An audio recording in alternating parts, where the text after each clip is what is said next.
আসসালামু আলাইকুম এভরিওয়ান, সবাই কেমন আছেন? আজকে আমি আপনাদের সাথে শেয়ার করব কিভাবে ছেলে বাচ্চাদের প্যান্ট কাটিং এবং স্টিচিং করতে হয়। তো আমি খুবই সহজ নিয়মে দেখিয়ে দিচ্ছি। যারা নতুন আছেন সেলাইয়ের কাজে তারা যদি প্রথম থেকে শেষ পর্যন্ত ভিডিওটি মনোযোগ সহকারে দেখেন, আশা করি ইনশাআল্লাহ আপনারা খুব সহজে তৈরি করে নিতে পারবেন।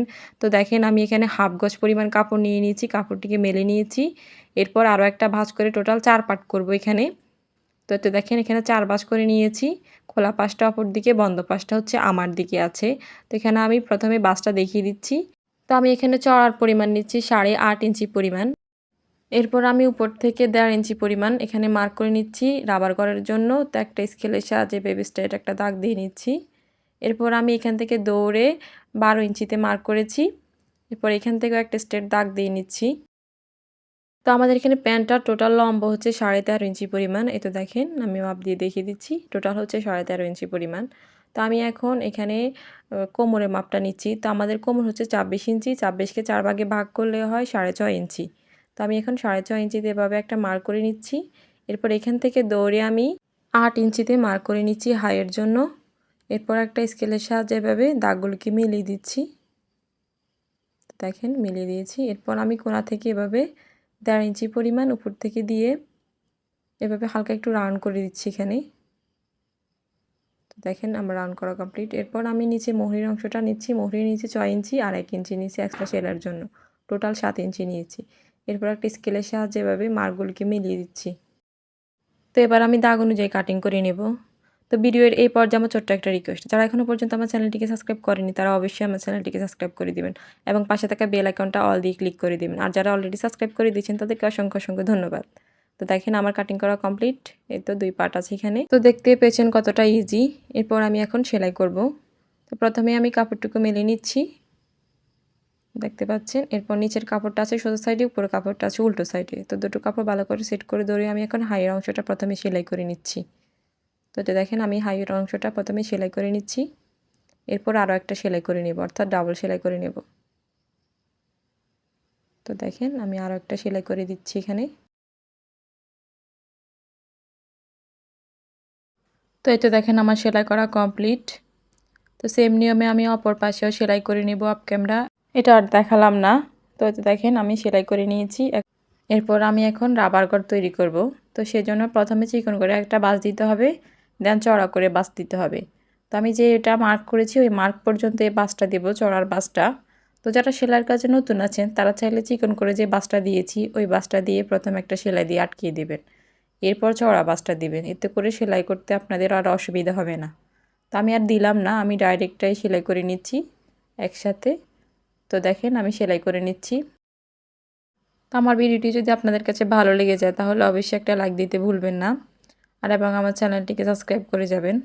আর কোনো কিছুই বুঝতে যদি অসুবিধা হয়ে থাকে ভিডিওর মাঝে তাহলে অবশ্যই কমেন্ট বক্সে কমেন্ট করতে পারেন। তো এটা দেখেন আমি সেলাই করে নিয়েছি পুরোটা। এরপর কিছুটা জায়গা খালি রেখে আমি সেলাইটা খুলে ফেলছি, কারণ এই খালি জায়গায় দিয়ে আমি রাবার অ্যাটাচ করব। তো দেখেন এই তো আমি রাবার নিয়ে নিয়েছি। তো আমি রাবারের মাপটা দেখিয়ে দিচ্ছি এখানে। এখানে আমাদের কোমর হচ্ছে 26, 26কে যদি আমরা 2 ভাগ করি তাহলে হয় 13। তো 13 থেকে আমি আরও 2-3 ইঞ্চি বাড়তি নিয়েছি। এখানে আমি 16.5 ইঞ্চি নিয়েছি। এরপর আমি একটা সেফটি পিনের সাহায্যে রাবারটিকে ওই খালি জায়গায় দিয়ে ইনসার্ট করে নেব। তো এটাই হচ্ছে মেন সূত্র। যতটুকু আপনাদের কোমর থাকবে তাকে 2 ভাগ করবেন, এরপরে এর থেকে 3 ইঞ্চি বা 4 ইঞ্চি এক্সট্রা নেবেন, তাহলেই হবে রাবারের মাপ। তো দেখেন আমি রাবারটিকে অন্য প্রান্ত দিয়ে বাহির করে নিচ্ছি। এরপর দুটো মাথায় এক করে ধরে রাবারটির এখানে 5 থেকে 6টা সেলাই বসিয়ে দিতে হবে। তো একটু বেশি করে সেলাইটা দেবেন যাতে করে শক্ত হয়ে আটকে থাকে, পরবর্তীতে ছিঁড়ে না আসে। তো দেখেন আমি সেলাই করে নিয়েছি অনেকগুলো। এরপর রাবারটিকে এভাবে মেলে নেব। তারপর যেতটুকু খালি অংশ ছিল ওইটুকু খালি অংশ আমি এখন সেলাই করে ফিল আপ করে দেব, যাতে করে রাবারটি আর না দেখা যায়। তো এই নিয়মটা ফলো করে আপনারা যদি রাবারটি অ্যাটাচ করেন তাহলে আশা করি যারা সেলাইয়ের কাজে নতুন আছেন তারা খুব সহজে অ্যাটাচ করে নিতে পারবেন রাবারটি। তো দেখেন আমি সেলাই করে নিয়েছি। এরপর রাবারটিকে চারদিকে এভাবে ছড়িয়ে নিব, যাতে করে একগুচ্ছ হয়ে কোথাও কাপড়টা আটকিয়ে না থাকে, সমান তালে সব দিকে থাকে। এরপর মাঝখান থেকে একটা সেলাই বসিয়ে দেব। তো এটা অবশ্যই দুই পাশটা মেলে ধরতে হবে এই ক্ষেত্রে। দেখতে পাচ্ছেন আমি দুই পাশটা এভাবে রাবারটি মেলে ধরেছি। তারপর আমি মাঝখান থেকে সেলাই দিচ্ছি। তো দেখেন আমি সেলাই করে নিচ্ছি। যদি মেলে না ধরেন তাহলে কাপড়ের সাথে রাবারটা আটকে যাবে, তখন আর কাপড়টা মিলবে না আর কি। তো দেখেন আমার সেলাই করা কমপ্লিট। এরপর আমি নিচে মোহরির অংশটা সেলাই করব। তো প্রথমে একটা ভাঁজ দেব, দেন আরও একটা ভাঁজ দিয়ে সেলাই করব। তো দেখেন আমি প্রথমে ভাঁজটা দিয়ে একটু নখ দিয়ে ঘষে নিচ্ছি, এরপর আরও একটা ভাঁজ দেব চওড়া করে। অর্থাৎ যতটুকু আমি মাপ নিয়েছি অতটুকু পর্যন্তই নেব আর কি, চওড়ার মাপটা। এরপর আমি সেলাই করে নেব।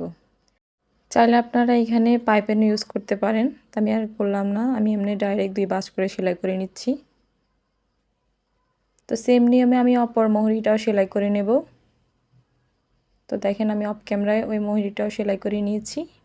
এরপর আমি সাইডটা ফিটিং করব। তো ভালো করে সেট করে নিচ্ছি কাপড়টি আমি। এরপর এখানে 1 ইঞ্চি পরিমাণ আমি আগে মার্ক করে নিচ্ছি। তো দুই পাশে আমি 1 ইঞ্চি পরিমাণ মার্ক করে নিচ্ছি, যাতে করে সমান থাকে সেলাইটা। এরপর আমি ওই অনুযায়ী সেলাই করে নেব। তো প্রথমে এখানে ডাবল স্টিচ দিয়ে নেব, এরপর সেলাইটা শুরু করব।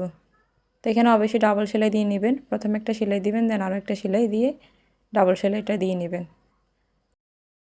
তো আশা করি বুঝতে পেরেছেন। আজকের ভিডিওটি আমি খুব সহজে বুঝিয়ে দেওয়ার চেষ্টা করেছি। তো যারা এখনও পর্যন্ত আমার দেখে আসছেন ভিডিওটি, তাদেরকে অসংখ্য অসংখ্য ধন্যবাদ। আজকের মতো এই পর্যন্তই। ভালো থাকবেন, সুস্থ থাকবেন।